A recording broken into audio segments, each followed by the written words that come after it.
Once upon a time, a child was born to a king and queen who ruled over a great country on the banks of the Nile River.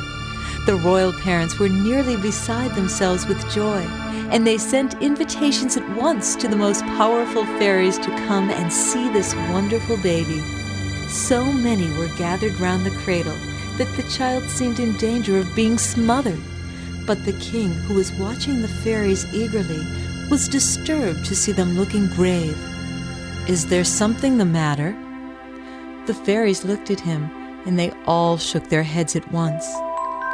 "He is a beautiful boy, and it is a great pity, but what is to happen will happen," said they. "It is fated that he must die either by a crocodile, or a serpent, or by a dog. If we could save him, we would, but that is beyond our power." And so saying, they vanished. For a time, the king and queen stood where they were, horror-stricken at what they heard. But being of a hopeful nature, they began at once to invent plans to save the prince from the dreadful doom that awaited him. Instantly, the king sent for his master builder and bade him to construct a strong castle on the top of a mountain, which should be fitted with the most precious things from the king's own palace, and every kind of toy a child could wish to play with. What's more, he gave the strictest orders that a guard should walk round the castle night and day. For 4 or 5 years, the baby lived in the castle alone with his nurses, taking his airings on the terraces, which were surrounded by walls, with a moat beneath them, and only a drawbridge to connect themselves with the outer world. One day, when the prince was old enough to run quite fast by himself, he looked from the terrace across the moat and saw a soft, fluffy ball of a dog jumping and playing on the other side. Now, of course, all dogs had been kept away from him for fear that the fairy's prophecy should come true, and he had never even seen one before. So he turned to the page who was walking behind him and said, "What is that funny little thing which is running so fast over there?" "Well, that is a dog, Prince," answered the page. "Bring me one like it, and we will see which can run the faster." The page was much puzzled. He had strict orders to refuse the prince nothing, yet he remembered the prophecy and felt that this was a serious matter. At last he thought he'd better tell the king the whole story and let him decide the question. "Oh, get him a dog if he wants one," said the king. "He will only cry his heart out if he does not have it." So a puppy was found exactly like the other. They might have been twins, and perhaps they were. Years went by, and the boy and the dog played together till the boy grew tall and strong. The time came at last when he sent a message to his father saying, "Why do you keep me shut up here doing nothing? I know all about the prophecy that was made at my birth, but I would far rather be killed at once than live such an idle, useless life trapped here on this mountain. I beg you, father, give me arms and let me go, me and my dog too." Again the king listened to his wishes, and the young prince and his dog were carried in a ship to the other side of the Nile River, which was so broad at that part that it might almost have been the sea. A black horse was waiting for him on the other side, tied to a tree, and he mounted it and rode away wherever his fancy took him, the dog always at his heels. Never was any prince so happy as he, and he rode and rode till at length he came to a king's palace. There he presented himself, and the king took a fancy to the youth. What's more, his daughter took a fancy to him also. Soon they fell in love, and were betrothed to be married. "There is one thing you must know about me," the prince said to his betrothed. "I was fated at birth to die in the hands of one of 3 creatures, a crocodile, a serpent, or a dog. If you choose not to marry me, I understand." "I love you no matter what happens," said the princess. "But how rash you are! How can you have that horrid beast about you, knowing what you know? I will give orders to have him killed at once." But the prince would not listen to her. "Kill my dear little dog, who has been my playfellow since he was a puppy?" he cried. "Oh, never would I allow that." And all that the princess could get from him was that he would always wear a sword and have someone with him at all times when he left the palace. When the prince and princess had been married a few months, the prince heard that his mother had passed away and that his father was old and ill, and that he longed to have his eldest son by his side again. The young man and his bride set out on a journey to his native land.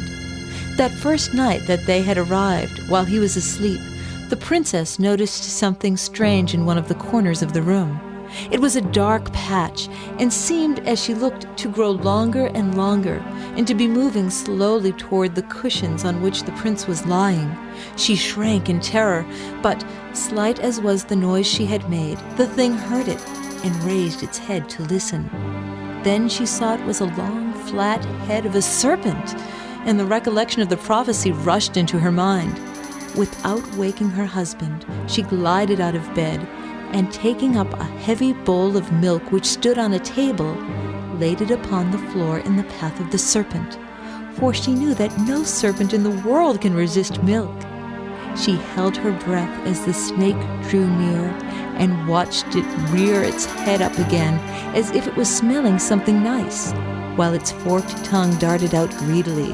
At length its eyes fell upon the milk, and in an instant it was lapping it up so fast that it was a wonder the creature did not choke, for it never took its head from the bowl as long as a drop was left in it. After that it dropped on the ground and slept heavily. This was what the princess had been waiting for. Summoning her guards, she ordered the serpent to be captured into a large basket with a tight-fitting lid, having enough food to keep the creature for a while, and ordered the basket to be sent to a very far distant land. Soon after their arrival, the old king sadly died.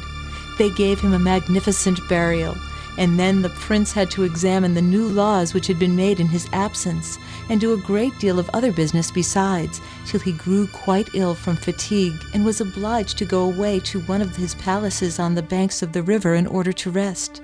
Here he soon got better, and began to hunt, and wherever he went, his dog, now grown very old, went with him. One morning the prince and his dog were out as usual, and in chasing their game, they drew near the bank of the Nile River.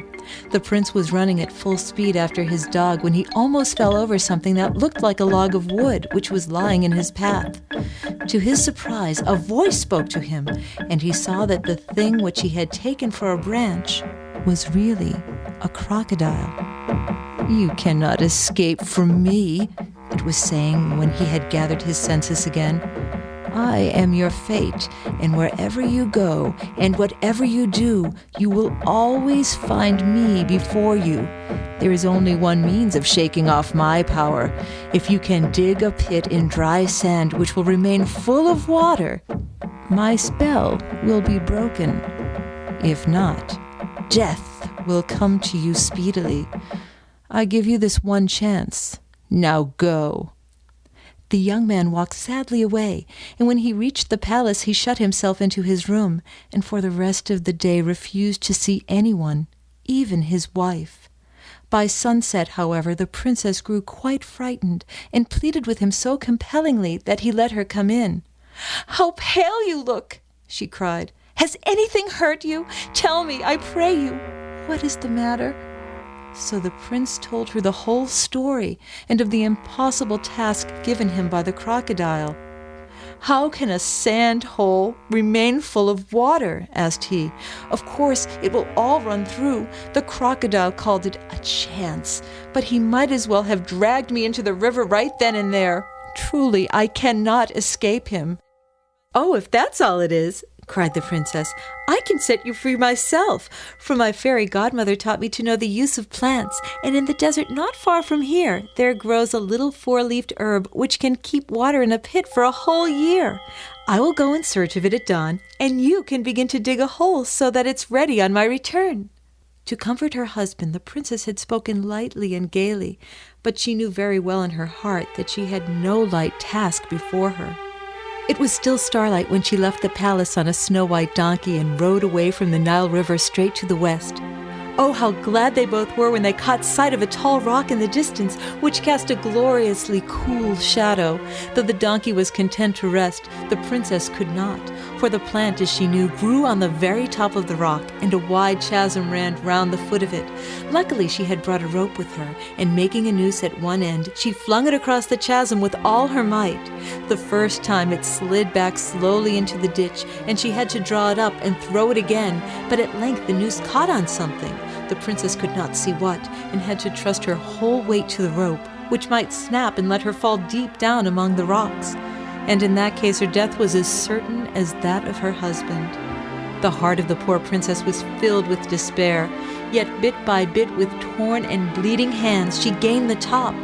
There such a violent wind was blowing that she was almost blinded with dust and was obliged to throw herself upon the ground and feel about after the precious herb.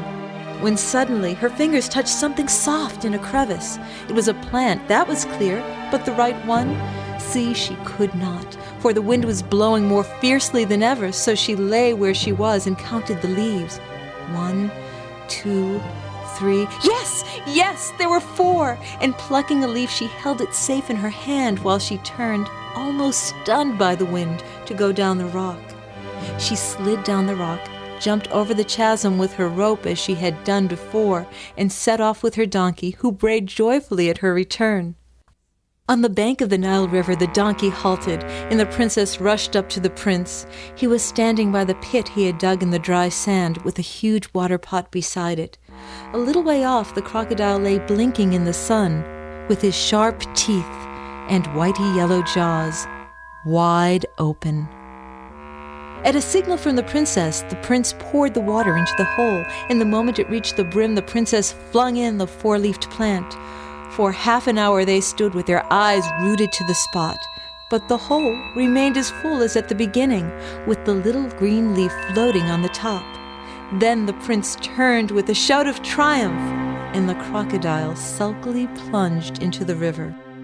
The prince had escaped forever, the second of his 3 fates. He stood there looking after the crocodile and rejoicing that he was free, when suddenly he was startled by a wild duck which flew past them. In another instant, his dog dashed by in hot pursuit and knocked heavily against his master's legs. The prince staggered, lost his balance, and fell backward into the river, where the mud and the rushes caught him and held him fast. He shrieked for help to his wife, who came running, and luckily she brought her rope with her. The prince was pulled to shore, as well as his poor old dog, who had also fallen in the river. "My wife," he said, looking into her eyes with great fondness, "you have been stronger than my fate."